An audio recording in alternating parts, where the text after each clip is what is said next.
छोकरियों मुबारक हो, हमने वो माई लब ली जो अपने चक्रों में थी और छोकरा पैदा हो गया। ये वीडियो देखें। मैं दूध नहीं बख्शांगी, वो तेरा दूध तो है ही नहीं था। तुम तो अपने चक्रों में थे, अल्लाह ने औलाद दे दी। मम्मी केड़ी शायब है, मैं दूध नहीं बख्शांगी, वो तेरा दूध तो है ही नहीं था।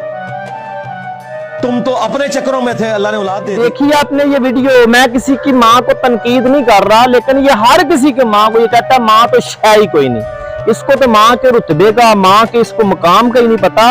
ये हबीस, ये मर्तद बंदा है, ये औलिया इकराम के खिलाफ है, ये सहाबा किराम की तलीमात के बिल्कुल मुनाफी बातें करता है। और जितने जो यंग जनरेशन है ना, खुदा के लिए इस मोहम्मद अली मिर्जा जेलमी ये चाहर इंसान है, ये मर्तद बंदा है।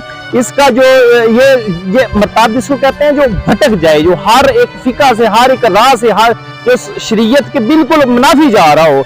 इसलिए अपने बच्चों को, अपने प्यारों को, अपने दोस्तों को इस हदीस की तलीमात से दूर रखें। अल्लाह तबारक व तआला हमें दीन में समझ अता करे।